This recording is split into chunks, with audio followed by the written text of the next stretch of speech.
So anyways, I am now disappointed, confused, not sure how to feel because my current partner doesn't seem happy at all that I'm pregnant. I'm over the moon. This is everything I've always wanted. I already feel like I was taking care of a kid, honestly, because she was like a big ass baby. In the sense that she wasn't independent, she didn't handle her own business, etc. So I was like, if I can deal with someone who's had cancer and is dependent upon me, I can deal with a child. I'm totally prepared for that responsibility. And it will probably honestly be easier than this experience I just went through, like 6 months ago. Sure, we schedule the first appointment to go see baby.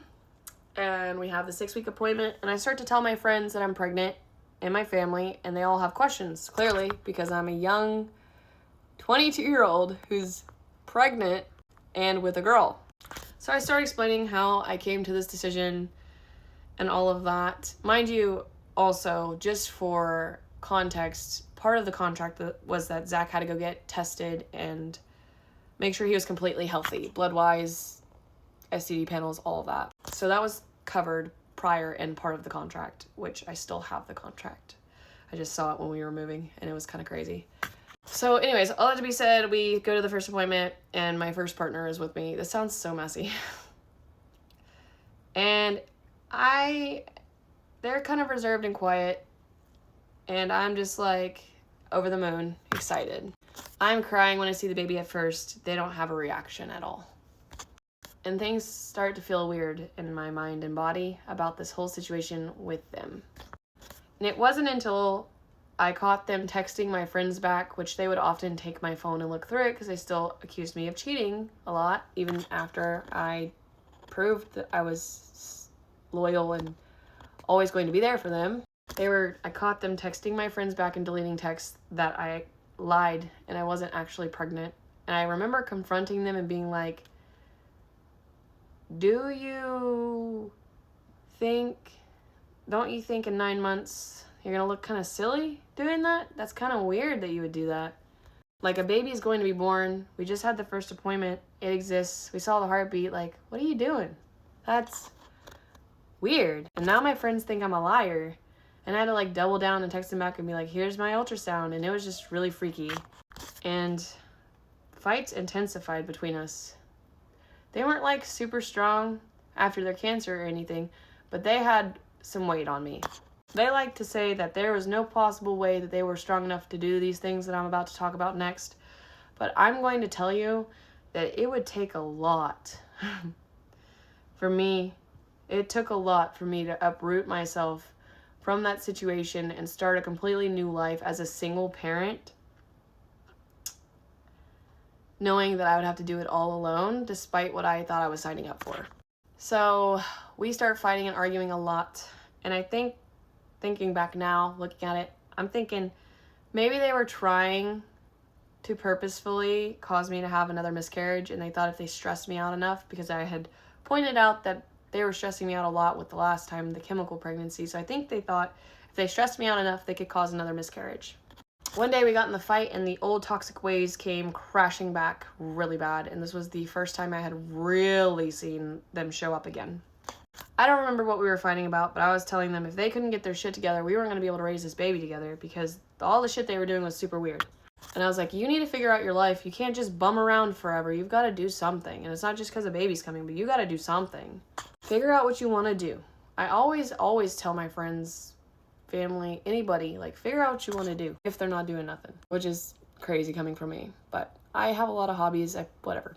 I have a business now, an LLC. I knew I wanted to be a mother, and that was the thing I really wanted to do in life. And I still love it. Love being a mom. Wish I wasn't anxious. If I didn't have anxiety, I'd be the freaking best mom on the planet. Anyways, I digress. All that to say, we got in fights. We got in a fight one day. I ended up calling my mom during this fight because they have a knife and they're trying to their own wrists.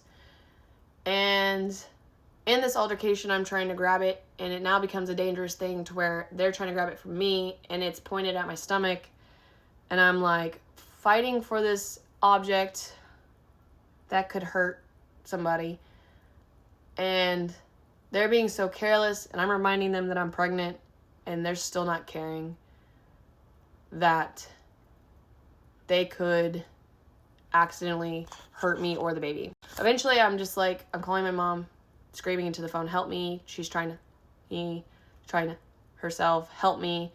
And my mom's like, I can't hear what you're saying. I'm not doing this with y'all. And hangs up the phone. I'm screaming bloody murder like I've never screamed in my life before for help. That's not typically my like go-to coping skill if I'm in a dangerous situation. But anyways, all that to say, I eventually have a safe way to let go of it to where it's only going to affect them in the sense that they're gonna, whatever. And then they several times on their own self. And I'm looking around at the disheveled furniture from this altercation. And I'm like, I can't raise a baby in this. I can't. There's no way we're going to be able to parent together. This person is absolutely certifiably fucking crazy. And it was that moment that I realized that second chances don't mean that some magical thing is going to happen for somebody and they're going to be a better person. That just because God gives you a second chance at life doesn't mean you're a good person. And that was something that really was fundamentally hard for me to swallow. But I just knew at that point, that day, it couldn't go on like that anymore. I couldn't live with someone like that. I couldn't be pregnant in an environment like that or endanger my child. I had protective instincts over my pregnancy. And so I told them they have to get out. And they refused. So I moved home and continued to pay the rent on the apartment for like a month and a half. Because I just couldn't deal with this chaos and the stress. I had been through too much with this person. But for sure, I was done that day. I was done with them, didn't want the life with them anymore. It had just, a switch had flipped in my brain, like, this is never going to change. They're always going to be this person. And so, for months, until my parents eventually went over there and were like, you got to get out, dude. This is her apartment. You're not paying anything. You're just bumming around here, which was like 6 weeks later. They stayed there. And the only reason they ended up getting out was because it was the end of the lease and I was not renewing it. And that was the only way to get her out. So, yeah, we split and there wasn't a whole lot of communication after that. I made it very clear I never wanted anything to do with them again. And now I'm pregnant with a little baby and a single parent. And I later find out it was a little baby girl.